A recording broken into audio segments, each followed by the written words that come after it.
Mataram welcome back to our YouTube channel. Friends हाल फिलहाल में इलाहाबाद हाई कोर्ट के द्वारा एक अजीबोगरीब निर्णय दिया गया। अब देखिए, कोई भी समाज है वो समाज धीरे धीरे इवॉल्व होता है। हमारा भारतीय समाज भी इवॉल्व हो रहा है, लेकिन अगर आप भारत के समाज और भारत की जो जुडिशरी है उनके बीच का तारतम्यता देखिए, ये दुर्भाग्य कहिए या कुछ भी कहिए इसको, कि ये तारतम्यता आपको दिखेगी नहीं। भारत का जो समाज है उसके जो चेंज का जो पेस है वो बिल्कुल अलग है। और भारत के अंदर जो इंस्टीट्यूशंस हैं, खासकर मैं जुडिशरी की बात कर रहा हूं, इनका आपको पेस बिल्कुल अलग दिखाई पड़ेगा। जैसे कि आप देखिए, इलाहाबाद हाई कोर्ट के अंदर क्या बोला गया है कि लिव इन रिलेशनशिप जायज है। बिल्कुल लिव इन रिलेशनशिप ठीक है, जो भी 18 प्लस एज के वयस्क हैं उनके बीच में अगर सहमति से किसी प्रकार से रहना है और शारीरिक संबंध बनते हैं तो वो जायज है। लेकिन यहां बात यहां इसकी नहीं है, बात आती है यहां पर ऐसे दो वयस्क जो पहले से ही शादीशुदा हैं। समझ मेरी बात समझिए, 18 प्लस के वयस्क हैं भाई, वो किसके साथ रह रहे हैं, क्या खा रहे हैं, ये समझ में आ रहा है। लेकिन दो ऐसे वयस्क जो पहले से ही शादीशुदा है या उनमें से एक शादीशुदा है, वो भी साथ रह सकते हैं। और देखिए, ये समाज का जो सोशल फैब्रिक है उसे तोड़ने वाली बात है, मैं जो आपको बता रहा हूं। और इसको जायज बताया गया है। अगर इसको जायज बताया जाएगा, समाज उसके हिसाब से तो बदल नहीं रहा है। समाज भी आज भी देखिए, एक पुरुष, और ये जो केस आया है ये वैसा ही है। एक पुरुष जो पहले से शादीशुदा है वो दूसरी महिला के साथ में रहना शुरू कर देता है, और जो पहले बच्चे हैं, अब मुझे बताइए कि उनका लालन पालन कौन करेगा।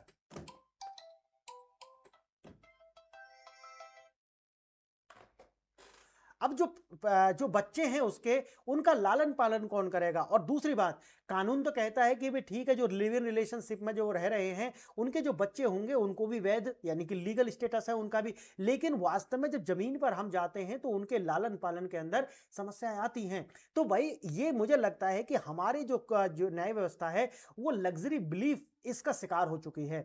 जमीन पर कुछ है, हमें प्रभावित नहीं करता, इसलिए सब कूल दिखने के लिए ये सारे इस तरह के निर्णय दिए जाते हैं। देखिए, समाज के अंदर हम इसके विरुद्ध नहीं है कि दो वयस्क साथ ना रहें, कौन किससे शादी करेगा, बिल्कुल ठीक बात है। लेकिन समस्या पता है क्या है, समस्या आती है इस बात की कि जो दो शादीशुदा हैं, अब दोनों शादीशुदा हो सकते हैं, उनमें से एक शादीशुदा हो सकता है। इससे समाज का जो सोशल फैब्रिक है वो गड़बड़ा गया है। देखिए मामला क्या है, मामला देखिए पहले। इलाहाबाद हाई कोर्ट ने स्पष्ट किया है कि दो वयस्क आपस में सहमति से लिव इन रिलेशनशिप में रह सकते हैं, ये कोई अपराध नहीं है। बिल्कुल, कोर्ट ने जोर दिया कि कानून नैतिकता के बजाय स्थापित नियमों पर चलते हैं और विवाहित होने वाला लिव इन रहने में कोई कानूनी बाध्यता नहीं है। ये वाला जो है, विवाहित होना लिव इन में रहने के लिए कोई बाध्यता नहीं है। अब मुझे बताइए कि जो पीछे बच्चे रह गए हैं, उसकी वाइफ रह गई है, उसका लालन पालन कौन करेगा। क्योंकि भारत के अंदर ये तो है नहीं कि भी 100% रोजगार है, जो पत्नी है वो भी किसी रोजगार में होगी, या जो पति है वो किसी रोजगार में होगा, पत्नी ये सब कर लेती है। आप मुझे बताइए, सोशल फैब्रिक को तोड़ने वाली बात है या नहीं है। देखिए, चाइना के ऊपर वन चाइल्ड पॉलिसी डायरेक्ट लाद दी गई थी पश्चिम के द्वारा, लेकिन भारत के अंदर ये जो वोकिज्म है ये हमारे इंस्टीट्यूशंस के द्वारा ही हमारे ऊपर थोपा जा रहा है। ये बड़ी चिंता का विषय है, और उसके साथ में हमारे समाज को, हमारी सरकारों को चेतना पड़ेगा कि भाई ये किस तरीके के निर्णय आ रहे हैं। देखिए, लिव इन रिलेशन में रहना अपराध नहीं है, हम पहले भी बता चुके हैं। कानून बनाम नैतिकता, कोर्ट ने कहा कि सामाजिक नैतिकता के आधार पर यह गलत हो सकता है, लेकिन कानून इसे कोई अपराध नहीं बताता। मुझे आप ये बताना कि जो कानून होता है वो समाज से निकल करके आता है, समाज कानून को डिफाइन करेगा, कानून समाज को डिफाइन करेगा। देखिए, भारत का हमारा दुर्भाग्य है, हमारा जो संविधान है उसको कॉपी पेस्ट करके हमारे के ऊपर थोप दिया गया है। इसके अंदर जब कॉन्स्टिट्यूएंट असेंबली के अंदर डिबेट हो रही थी तो उस समय पर भी बहुत सारे ऐसे लोग थे जो असेंबली के अंदर शामिल थे। उन्होंने कहा था कि हम तो बीन जो होती है ना, बीन और शायर, बीन और हारमोनियम पर नाचना चाहते थे, ये तो हमको पॉप पर नचा रहे हैं। ये उनका कहने का तात्पर्य ये था कि हम तो भारत के आधार पर, भारत की सभ्यता, भारत का समाज, उसके आधार पर कानून लाना चाह रहे थे, हम पर तो ये वेस्ट का ला करके थोप दिया है। अब मुझे बताइए, हमारा कानून समाज को डिफाइन कर रहा है, ये बड़ी दुर्भाग्य की बात है। अब वो कहता है कि भाई देखिए, सामाजिक नैतिकता अलग है, कानून बिल्कुल अलग चलेगा। अब ये अलग बात है भाई। देखिए, विवाहित होने पर भी छूट है, शादीशुदा व्यक्ति का किसी अन्य के साथ लिव इन में रहना अपराध नहीं माना जाएगा जब तक कि कानून इसकी मानहानि न करे। अब मुझे बताइए, ये भाई मुझे समझ नहीं आ रहा, अगर आपको आ रहा तो मुझे कमेंट करके बताना। सुरक्षा और पुलिस की जिम्मेवारी, अब मुझे बताइए, समाज उसके लिए तैयार नहीं है, समाज उसका प्रतिकार करेगा और अपने लिए आप आज भी समझते हैं कि समाज भारत का इसको लेकर के अपनी नाक, अपनी इज्जत का विषय बना लेता है। और अगर दूसरी शादी है, ये तो और बड़ी समस्या है कि लड़का ब्याहता है, पहले ही अपनी पत्नी को छोड़ करके गया है, एक परिवार वो बर्बाद हो गया, दूसरा जो अगर दोनों शादीशुदा हैं तो दो परिवार बर्बाद हो गए। अब मुझे बताइए इसको डिफाइन कौन करेगा? ये जो एनोमली समाज के अंदर आएगी, इसको सुप्रीम कोर्ट दूर करेगा क्या हाई कोर्ट दूर करेंगे? देखिए, शक्ति विहीन बनाम यूनियन ऑफ शक्ति वाहिनी बनाम यूनियन ऑफ इंडिया के अनुसार खतरे का सामना कर रहे जोड़ों को सुरक्षा देना पुलिस का कर्तव्य है। देखिए, गिरफ्तारी पर रोक। आपसी सहमति से लिव इन में रहने वाले जोड़ों को पुलिस केवल इस आधार पर गिरफ्तार नहीं कर सकती क्योंकि वो शादीशुदा है। देखिए, परिवार का हस्तक्षेप वर्जित है। कोर्ट ने आदेश दिया है कि परिवार के सदस्य कपल को परेशान नहीं करेंगे और उनके परेशान नहीं करेंगे और न ही उनके घर पर प्रवेश करेंगे। कोर्ट ने आदेश दिया है कि परिवार के सदस्य कपल को परेशान नहीं करेंगे और ना ही उनके घर में प्रवेश करेंगे। अब मुझे बताना कि ये कौन सा न्याय है, किस तरीका की सोच है, मुझे समझ नहीं आता। और मुझे तो यही लगता है कि ये लग्जरी बिलीफ का शिकार हो चुके हैं हमारे इंस्टीट्यूशंस। ये समाज को डिफाइन कर रहे हैं, समाज को लॉ डिफाइन करता है, समाज से लॉ निकल करके आते हैं, यहाँ लॉ ही समाज को डिफाइन कर रहे हैं और ये एनोमली समाज को बर्बाद करके रख देगी। आइए थोड़ा सा इसे विस्तार से देखते हैं।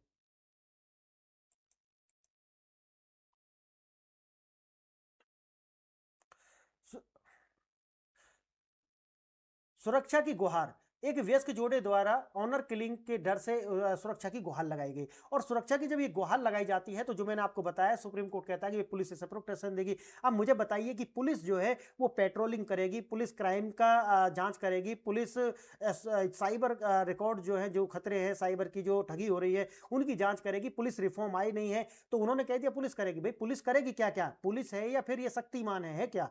अब देखिए, प्रशासनिक विफलता। लिखित शिकायत के बावजूद स्थानीय पुलिस द्वारा सुरक्षा प्रदान करने में विफलता। भाई पुलिस इतनी है ही नहीं, पुलिस उतनी है ही नहीं कि सुरक्षा समय प्रदान कर दे।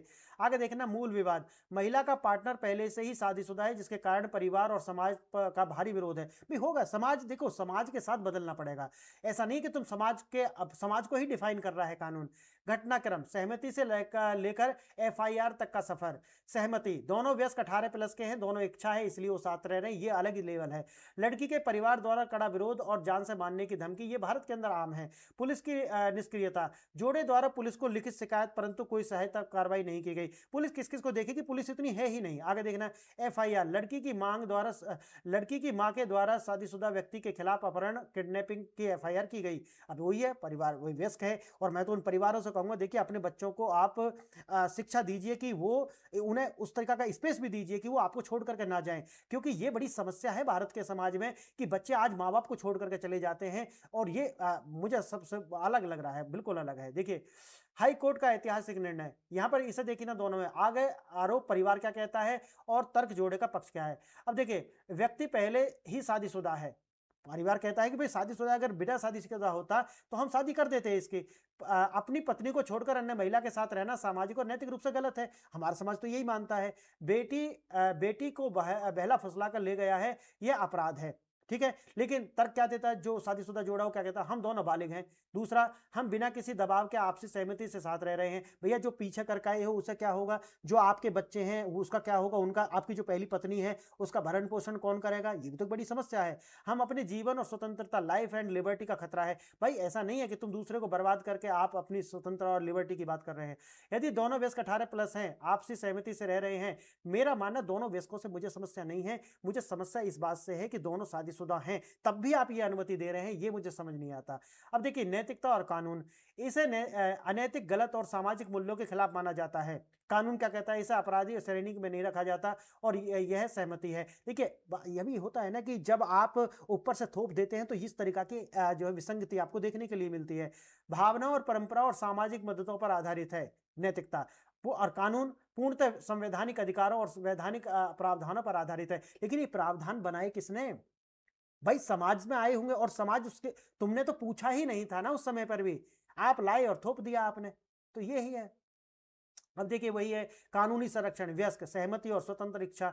दोनों व्यस्क 18 के हैं, सहमति से रह रहे हैं, स्वतंत्र इच्छा है, दोनों से निर्णय ले सकते हैं उन्हें साथ रहना है, किस प्रकार से रहना नहीं, उन पर दबाव नहीं बनाना चाहिए। भाई मुझे समझ में नहीं आ रहा, आप बताइए। इलाहाबाद हाईकोर्ट इलाहाबाद हाईकोर्ट का ये जो निर्णय है, शक्ति बना वाहिनी बनाम भारत संघ 2018 सुप्रीम कोर्ट का आदेश है। ऑनर किलिंग के मामले में जोड़ों की सुरक्षा करना पुलिस का वैधानिक ड्यूटी है। हाई कोर्ट ने स्पष्ट किया है कि ऐसे मामलों में सुरक्षा सुनिश्चित करना पुलिस का अधिकार है और पुलिस का दायित्व है और व्यक्तिगत जिम्मेवारी है। अब पुलिस क्या क्या करेगी, देखिए, जोड़े की गिरफ्तारी नहीं होगी, परिवार के सदस्य जोड़े के घर में प्रवेश नहीं करेंगे, ये सब कुछ किया जा रहा है। अब बताइए मुझे, आप बताइए भाई, सभी के घर में ये है और अगर इस तरीका से होगा, और भारत के अंदर तो एक बड़ी समस्या है, दूसरा मजहबी समाज भी है, मजहबी समाज भी है, अगर वो ये सब करेंगे और वो कर ही रहे हैं सबसे ज़्यादा, तो बड़ी समस्या क्रिएट हो जाएगी। बताइए आप क्या कहते हैं? अगर आपको अच्छा लगा वीडियो तो सब्सक्राइब कर लेना। बाकी अपना वीडियो देखा इसके लिए बहुत धन्यवाद। जय